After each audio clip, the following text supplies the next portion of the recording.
It's important to understand that everyone is building a brand, whether they're doing it intentionally or not.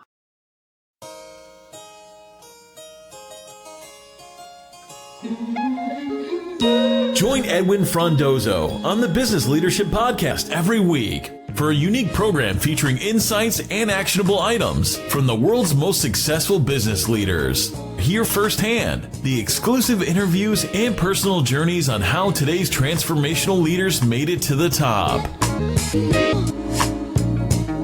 Good morning, good afternoon, or good evening, wherever you're checking this out. Thank you for joining me on another episode of the Business Leadership Podcast. I am your host, Edwin Frondozo. And on today's episode, I had the pleasure, the opportunity to sit down with Danielle Cevallos. She is the Chief Marketing Officer at Kelly Roach International, and she is the brains behind the implementation of conviction marketing. She helps hundreds of entrepreneurs inside the company to bring their genius to the world. Danielle, she has a background in psychology, education, and copywriting, which basically gives her this superpower, this unique pulse on the current marketing landscape and culture, where she is able to give strategic, creative brand direction to clients and her audience. In this episode, you will hear why you need to always be building your brand, whether you do it intentionally or not. Hear us talk about how everyone has different comfort levels on what to share on social media, and some strategies on coming up with your North Star, because sometimes it's different than the North Star of your company. This episode is brought to you by Slingshot Communications, the business leader's preferred cloud phone service. Without further ado, here we go. Welcome to the Business Leadership Podcast, Danielle. Thanks for having me. I'm excited to be here. Oh, I'm super excited. I'm super excited to really have some conversations. I'm not gonna preface it, but Danielle, actually, can you just share with our listeners something about yourself, who you are, what you do when you're not, I guess, leading, growing, or advising business leaders? Yeah, so I am the CMO of a company called Kelly Roach International. We have two kind of legs of it right now. We do business coaching and consulting for entrepreneurs who are, over 6 and 7 figures in their business, looking to scale really large style companies, mostly with using, the online world as their place to play. But then we also have a marketing agency that does done-for-you services for founders who created multiple businesses, and we help them build their personal brands. And then we work with some luxury brands like apartment complexes and hotels and things like that. So that's what I do for my day job. And what do I do when I'm not doing those things? I like going to Starbucks, drinking coffee, watching some reality TV, hanging out by the pool, that kind of fun stuff. So that's amazing. Well, yeah, this is a pleasure. And I love this conversation. We're going to be doing this because there's a lot that even on my personal brand, I'm just keen to learn some new stuff and also share it with you. But Danielle, why don't we start off with, we talk about brand building. It's out there in social media. Everyone talks about it. And what do you say to people when they're like, Danielle, they tell me to be myself. And what is the challenge? Is it true? What are the challenges of being yourself? Maybe anything you want to share in terms of the components, or for those listening that's just starting on that journey. Like, where would you start? It's a huge umbrella. Yeah, I have so many thoughts. So first, I think it's really important to understand why you're building your personal brand. Actually, let's back it up a step further. It's important to understand that everyone is building a brand, whether they're doing it intentionally or not. So when you post on social, even if it's just your dog or like some old picture of whatever, like you're unintentionally building a brand. And that's because your brand is just your digital reputation. It's the thing that people think of when they hear your name. And so you're always building it no matter what you're doing, because people will say like, I don't do that. I'm not going to do those things. Well, you are doing it because you're building a reputation somehow. So number one, it's important to understand that and really be okay with doing it intentionally. Number two, you want to really understand your goal. So if you're a company founder, most company founders want to start or think about personal brands for a couple of different reasons. Number one, they want to drive sales in their company. They want to grow their company. But number two, they typically want opportunity. They want to speak more. They want to write a book. They want to maybe start another company. They want to start a foundation. Like they've built something successfully and they want to get that thing more exposure and they want more doors open to them as a person. So when you're clear on what your goals are, then you want to act accordingly online. Because if your goal is to be seen as an industry leader, as someone who is highly sought after for speaking, as someone who is, going to sell out, the book publisher might want to work with, then yes, you want to be yourself, but you don't put it all out there, right? Because you are curating this reputation for yourself. And so I'm fully supportive of everyone being who they are, but I think the big misconception is that you have to put every part of who you are out on the internet. And I don't think most people should do that, because if your goal is to become a speaker, a notable person in your industry, what parts of you do you need to pull out? The parts of you that you need to pull out are your professional success, your views on leadership, your views on what's happening in your industry, like what the news is, what's currently going on. You probably don't need to pull out the struggle you're having in the background that nobody really knows about, because while that will connect you with people, your goal is to be seen as an expert. Your goal is to be seen as a leader. You want people to say, hey, come speak on my stage of 5,000 people. You have to position yourself that way. So yes, you need to be yourself, but I think everyone needs to think about what their end goal is and determine what parts of yourself you bring out. Does that make sense? Yeah, 100%. And you brought up something that's very interesting, and maybe it was a trend more on LinkedIn, maybe on Instagram, but I would see some colleagues, some peers really share their struggles. And I don't know if it was just a trend that they were following, but from what I'm hearing, from what you're saying, Danielle, if your goal is to become a thought leader, maybe you got to tone that part down. Not to say you don't have to share your struggles. Have an outlet to share your struggles. Maybe a mastermind, a group of peers, and have that. But maybe like what I'm hearing, and for those who are listening in, is like you have to be selective of what you're sharing, right? Is that what you're saying? Yeah, I think there's a couple layers of this, and everyone's going to have their own personal comfort level too. There are people we all know and love. I always use Gary Vee as an example. He's so everywhere. He's like everywhere. And for years, 20 years, no one saw his family. Like none of us would know what his kids look like. None of us would know what, his wife looked like. So he kept this part of his life very, very quiet. And that's his choice, right? And he was literally all over. Now we learned about his dad. We learned about that business. So there are parts that his personal life that he chose to share, right? We all have those choices that we can make. We're all going to have a different comfort level. Some people will be very comfortable sharing their family, like their kids and things like that. Some won't be. When it comes to sharing your struggles, your mess, I think you have to be very, very careful. A lot of people say make your mess your message.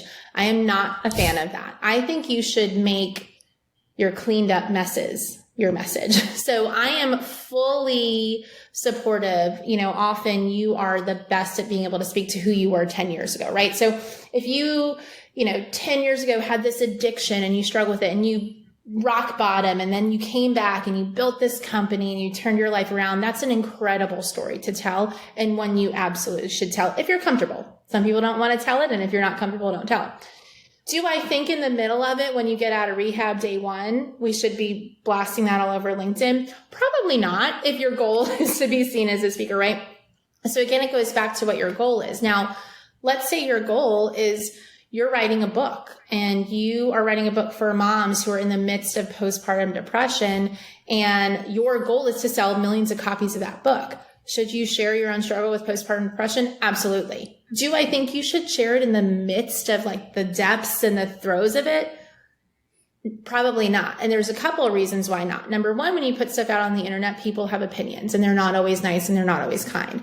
If you're in a mentally vulnerable place, I wouldn't put it on the internet, because if you're in a mentally vulnerable place, people are going to say things that that put more chinks in that armor. So that's reason one, I don't think we should share it.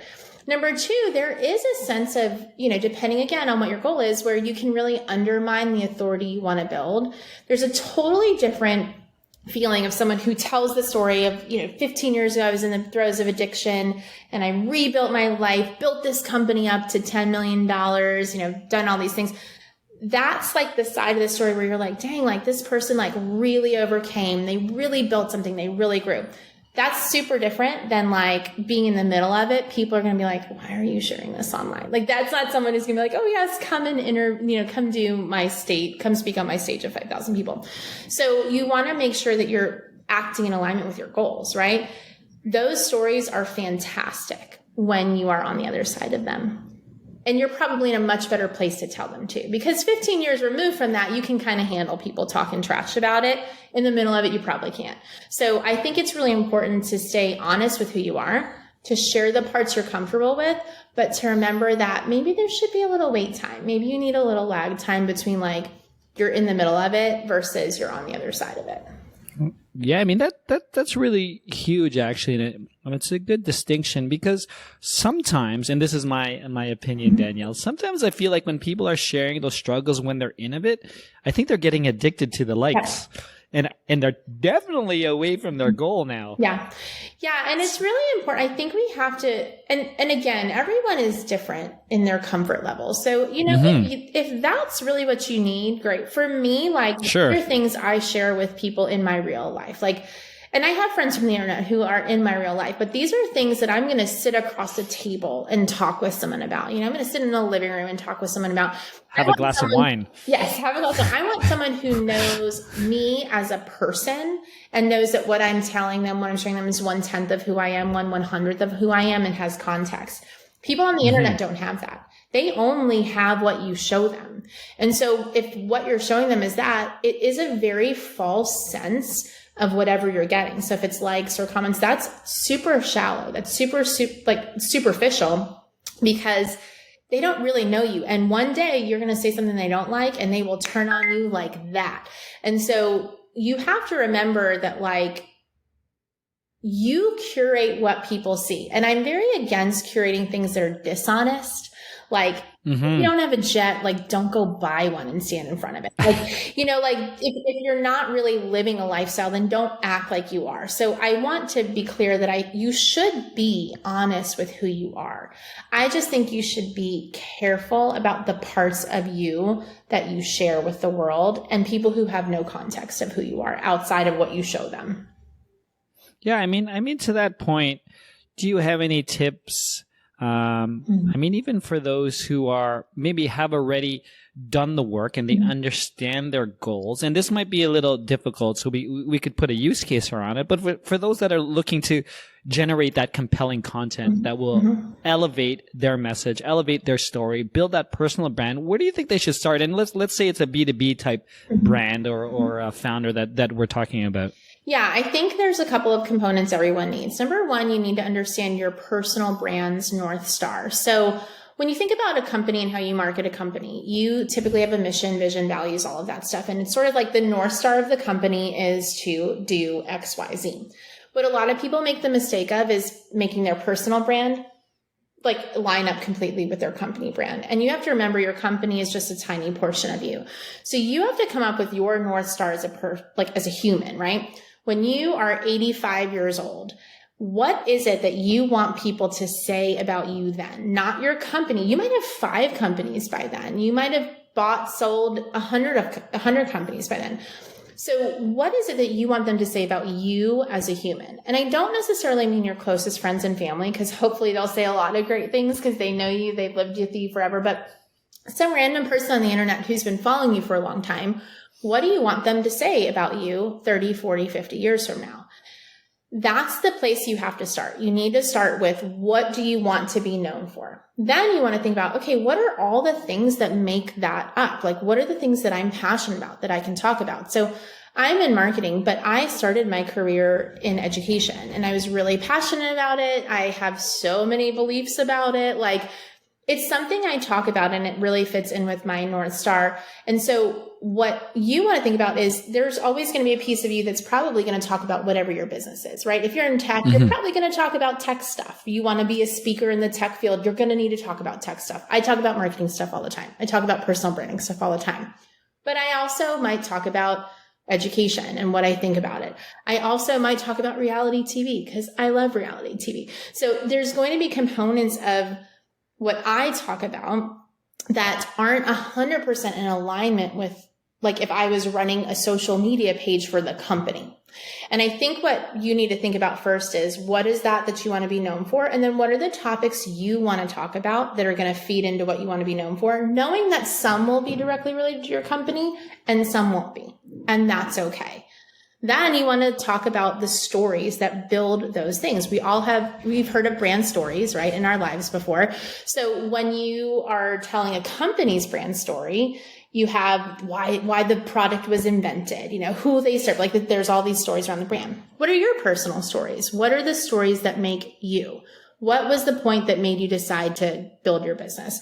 What was like an underdog moment where you were counted out and you were going to fail, and this is what built you? What are the times where you were like the David to the Goliath, right? There was this big, mean monster and you overcame it. When did you want to quit, and why? And why did you stay?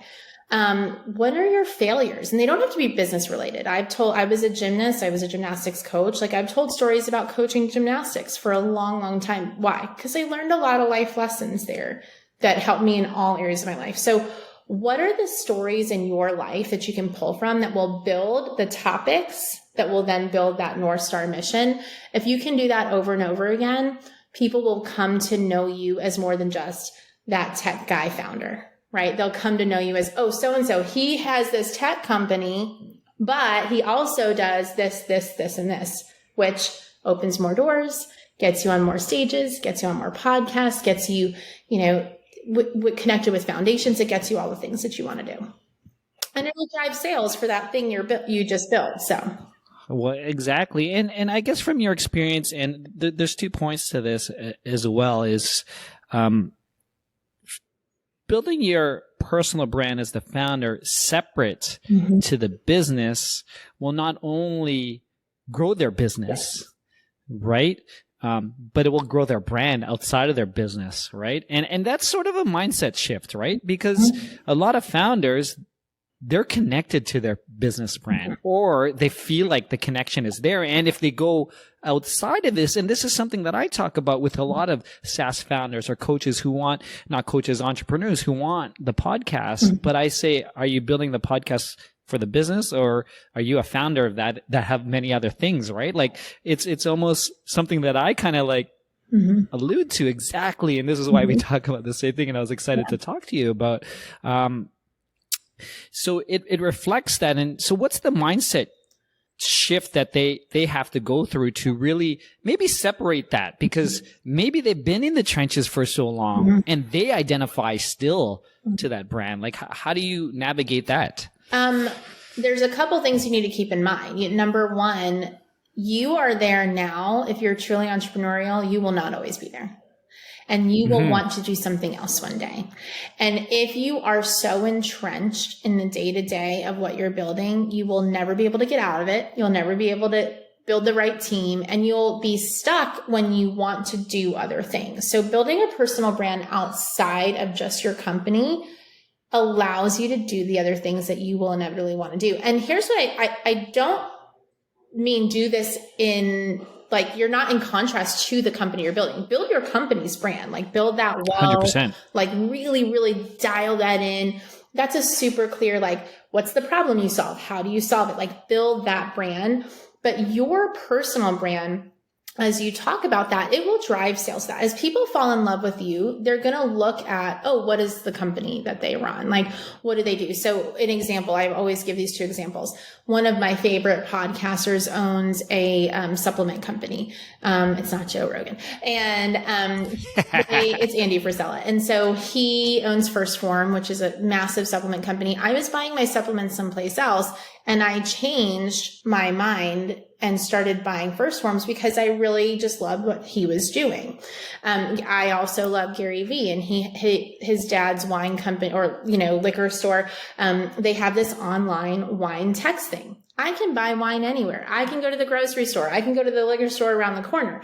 I buy them from him because I value the brand that he's built, all the learning that I've had from like marketing, stuff there. I just love him. So I'm like, oh, he's going to text me on my phone and all I have to do is press a couple buttons and I can buy the wine from there. I'm going to buy the wine from there.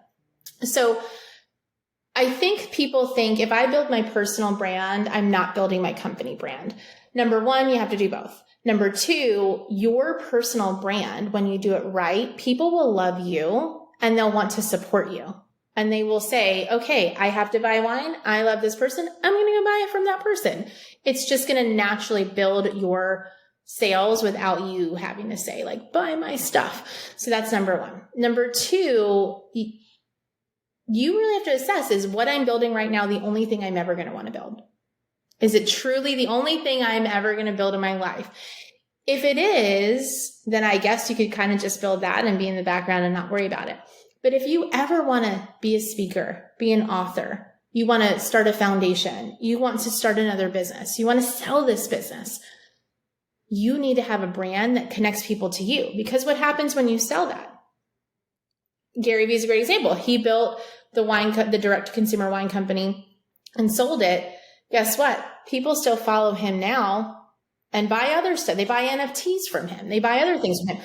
Because they're connected to him. They're not connected to this brand. So you have to assess, what are your goals? And if your goal is to never do anything but the company you're doing right now, and you don't really want to get out there and speak and write and do these other things, okay, don't build a personal brand. If your goal is to do something else, you have to connect people to you as a human so that whatever you start in the future, why do you think the Jenners and the Kardashians are who they are? They could literally come up with like a glass cleaner and everyone would buy it. Why? Because of the brand they've built as people. So we have to think through, like, what's your goal? Are you going to stay where you are, or do you want to do other things? Yeah, no, 100%. And as we think about, just a quick question, and I know this might be a super loaded one. And what have you seen in terms of the different platforms that could create the personal brand? Let's say of a B2B tech founder, where would you recommend them starting? Would it be maybe just a blog? Could it be a podcast like I talked about, a YouTube channel? Or is this back to what are you comfortable doing? Yeah, I mean, I definitely preferences just based on like ease of algorithm, where you are. So for a B2B tech founder, LinkedIn and TikTok, I know everyone thinks TikTok's for 15-year-olds. It's not for 15-year-olds. LinkedIn and TikTok are really the places where you're going to be able to grow quickest. I love LinkedIn because it rewards conversation, not just content drops, like just posting something and running. Like when you start conversations there, you can actually build your brand by just entering in conversations that are already happening. So I love that on LinkedIn. And obviously B2B, that's where a lot of your opportunities are. That's also where a lot of opportunities are for speaking and for, podcast guesting and things like that. So I think that's really valuable. TikTok, I think, is valuable because I think everyone should have some sort of video platform because it allows people to connect with you in a deeper way. Bethany Frankel has done this so well on TikTok. Like, she just talks about random stuff whenever she wants. Sometimes business, sometimes she does makeup reviews, like the cheap version versus the expensive version. Sometimes she'll talk about like kind of current affairs and what's going on. When you do use a video platform, whether it is like a YouTube or a TikTok, it allows people to connect with you on a deeper level. So I really think it's critical to have some video platform, and YouTube's a lot harder to learn than TikTok. So I think TikTok is a good place to start. I love a podcast, having your own podcast. I think if you're someone whose goal is really to become a thought leader in your industry, it's really to make connections and it's really to like get speaking opportunities, then a podcast is really, really valuable. And the reason it's valuable is if you want to be a thought leader, you have to have original thoughts and people have to hear them. And one of the best ways to do that is through a podcast. And so that's number one. Number two, if you're someone who has guests on your show, it's a fantastic way to like meet the people you want to meet, right? Like it's a great way to network. So I think it's super, super valuable to do that. I think everyone, a blog is okay if writing is a strength of yours. Don't do it if it's not. If it's a strength of yours, it's great. Having something that you own, like a blog, is really valuable because it is yours, right? So TikTok can be taken away. LinkedIn can be taken away. Your podcast probably won't be, like, that's something you own, but you're not like gathering any info with that, where like with a blog you are. So, those are where I'd start. If you really are a glutton for punishment, head on over to Instagram and Facebook and try to grow stuff there. I think it's sometimes more effort than it's worth. For us, in our agency, we use those as secondary platforms for clients. So we build on LinkedIn and TikTok and then repurpose content on those just to have a presence in other places. But yeah, I think you have to assess, do you like talking? Do you like video? Do you like writing? If you are someone who's not opposed to video, I really feel like you can't build a better connection anywhere else than on video. So TikTok's where I'd start with that. Amazing. I just have one question, and it's something that comes up in my world, and you didn't mention it. Oh. What are your thoughts about Twitter still? Yeah, I think Twitter's a great platform. I think you have to be careful. I think people can get they can really lose judgment on things like Twitter. So I actually think it's fantastic if you can keep a cool head and you can enter into conversations wisely. I think it's a great tool. You also have to be great at putting lots of thoughts into a small amount of space, right? So remember, when I talk to you on this interview, you have so much context, right? Now you can pull 2 lines out of that and make it sound like something else. But if someone listens to the whole interview, they're going to have the full context. Well, Twitter is those 2 lines that you pull out. So you need to make sure that if you're building a brand on Twitter, that you're doing it in a holistic, comprehensive way that gives people context of who you are. If you can do that, I think it's a fantastic platform. It's a great way to, again, build connections. If you want to PR stuff, a lot of journalists are still on Twitter. That's where they find people. So that's actually a great place for that. You just have to be smart. You can't be crazy. You can't just respond. You can't just get in there and just say whatever. You have to really think about what you're saying. Yeah, 100%. I appreciate it. I love these conversations about personal branding, and it's also a little selfish too, because I'm also always continually upgrading the personal brand that I put out there, and that's something I'm sure, Danielle. Yeah. We talk, and people who are listening, oh, this is all I have to do. But can you share how often you're revisiting someone's personal brand to ensure that you're pivoting it and making it closer to where they want to go? Yeah. So number one, I think you have to understand that your presence online and building your brand is a critical driver in your business. Building a personal brand is not all I do. I run 3 divisions of our company that's over 8 figures in revenue in a year with several hundred clients. This is I can spend about 15 minutes a day on this. So, and I don't have anyone doing it for me. I'm doing it. So you have to understand the reason I do it is a couple of reasons. Number one, it drives sales. I literally made a post yesterday, made a $3,000 sale in 20 minutes. Why? Because for years I've been building a personal brand. I've done that and made a $25,000 sale in 2 hours. So you need to understand that it's not taking away from your core responsibilities. It will drive them if you're doing them well. That being said, you need to decide, is this something you're going to build yourself or is it something you're going to invest in, right? So you're either going to invest your time or money. Everything we do, we're making a decision to either invest our own time or our own money. So if you're hey, I need a personal brand, but I don't know that I can do it, then hire someone either internally on your team or an agency to help you. Or you're going to invest your time and you're going to have to do it. So, I look at someone like Gary Vee who runs multiple companies. He's not just sitting around chilling, what should I talk about today on social media, right? He's having to squeeze this in 3. We actually did training with his team. They'll literally stand outside his door for 3 minutes in between a meeting to get one question answered and then go back out. So it has to have the right priority in your mind. And then when it does, you'll make the time for it. And then you have to decide whether you're going to get help and support to keep it running, like to keep the machine of it running. I do think consistency and frequency matter. I think if you really want to build something, you got to show up every day, and you got to show up with a high quality content consistently over time. You don't just like post 3 things and people love you. Like you have to build this over time. So it's an investment, and it's not one like ads where like, you put money in, a sale comes through. It's like this an immediate response of like, I put it in, I make the money. But long term, the value of this it will 10x, 20x, whatever you can do in sales, not just for your one company, for anything you do moving forward. So you have to have that mindset as you're building. Yeah, no, that's great. I love that. And I think, and just a point before I go to my next, the next thought is for those listening, it's not a quick hit, like you said. It's something that, when you put the time in, and maybe you're waiting for that first deal that you close because you shared something, or that it came, and like what you're saying, Danielle, like I spent 15 minutes, I made $3,000. Like someone is listening to that right now is like, oh, wow. I wonder how long that took. Right? Like, so the question and whatever, the self-talk or whatnot, or should I invest in this? It's not only realize, you got to believe that it's there. Yeah. And then when you realize it, you're like, oh, this is amazing. Yeah.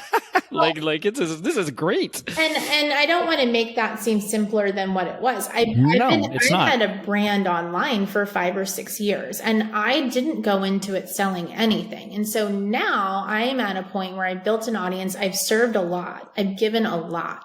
I can make a post and get a sale from it, right? Like it was literally one of those like blue backgrounds on Facebook. It wasn't even like a well thought out, it was like nothing. Yeah. But that took time. That took time to build, right? You look at someone like a Gary Vee who, like, he comes out with a sneaker collab and he posts about it twice and it sells out. Well, that's amazing. But it's because for like 10 years, 15 years, he showed up every day. He does 100 pieces of content a day. Now, whenever he says, here's a thing to buy, everyone's like, oh my gosh, let me go buy it. You can't just do that like tomorrow. You have to be able to build over time without that expectation. And then when it's time to make an ask, you make an ask. So you deposit. When you ask for a withdrawal, nobody's mad about it because you've deposited so much. Yeah. You know what came to mind right now, Danielle, and I don't know if you follow him, but just recently I've been following DJ Khaled a lot, and he's such a super billionaire entertainer, works with everyone, but he's been recently sharing photos of him in the 90s. He's like hustling and doing whatever he needs to do, because people sometimes maybe who just came across him now don't like, how does this guy become a billionaire? He's just a DJ. But like, he's been building his brand for years, putting out hits, working with the greatest. And like, he's reminding people, like you said, he's been giving back and he's been working. And I know Gary Vee does this as well. That's why he always brings back the wine library, and he brings back like, going to the garage sales, right? Or the yard sales, and making money, making, 10 times on a garage sale move, right? So I think that's also part of building your brand, right? And all of us, especially if you build a company that's really successful, you have a story like that where you hustled. No, I don't buy this, I just woke up yesterday and made $1 million. That's all a lie, y'all. They didn't just wake up yesterday. Actually, even the people who are like, I make $1 million on Instagram every year, they might, but they built their account 10 years ago. And so today, yes, the audience they built has done that. I think you have to understand the cost analysis of what it takes to really build something successful. And if you've done that and you have that story, I think of Daymond John, like selling FUBU from his car.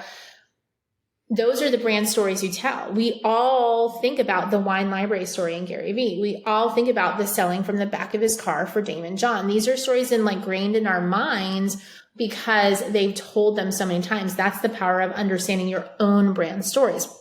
So what does that mean? When I look at Daymond John, do I love FUBU? Not really. But when I watch him on Shark Tank and he has another brand like Bombas socks, I'm like, oh, I could buy those. Okay. Yeah. Those stories carry over into these other worlds. And so That's the power of understanding your own stories and telling them well. And if you hustled to get somewhere, don't make it seem like you didn't because you want it to feel easy, like this didn't tell the story of how you hustled. Tell the truth of what it took to build your company. People will respect you for it. People will want you to come share that story more. So I think it's so important for founders to understand, again, that's a personal story. A little bit, is that probably part of Fubu's story? Yeah, but that's a Damon John story. So what does that do? When he's an investor on Shark Tank, you know, he understands that hustle and like the ground up, and you want him as an investor in your company because he built that from literally his apartment, right? So it's a different vibe. Yeah, that's amazing. Danielle, I'm just having a blast. I hope for those who are listening, yeah, definitely check the show notes. We'll drop, any resources that Danielle has to share with us in the community. But Danielle, can you tell us where you can find more information about you, your company, anything else you want to share? Yeah, so you can find me on Instagram, Danielle C Marketing, and LinkedIn, Danielle Cevallos, and you can check the show notes for that spelling because I won't even try. But yeah, that's where I'm on LinkedIn every day. That's where I have most of my conversations. Like I said, Instagram's kind of like my backup. I do it. I hang out there. It's a fun thing too. It is. Yeah. I mean, I love some Instagram stories, so you'll get to know me there. But yeah, LinkedIn and Instagram is a great place to connect. Amazing, Danielle. Thank you for joining us on the Business Leadership Podcast. Yeah, thank you so much for having me. That's it, Biz Leaders. Thank you for joining me on another episode of the Business Leadership Podcast. This was episode number 180 with Danielle Cevallos. For more information about Danielle, Kelly Roach International, or any other resource that we shared, please slide into the show notes directly in the app that you're listening to. If you haven't done so yet, please do me a favor. Give the show a follow, leave a rating and a review. It helps the show reach other business leaders just like you. This episode was brought to you by Slingshot Communication, the business leader's preferred cloud phone service. And what I do like about Slingshot is how I'm able to 100x my impact, my business, my thought leadership by having a dedicated business SMS, which is different than my personal one on my phone. I'm able to contact my clients, stakeholders, team members directly off my app. And when I don't want to, when off hours in the evening, on the weekends, I'm able to shut it down and be present with my family. To learn more, please go to thebusinessleadership.com/SMS. Until next time, do your best and have a 100x day. Thank you for listening to the Business Leadership Podcast at thebusinessleadership.com.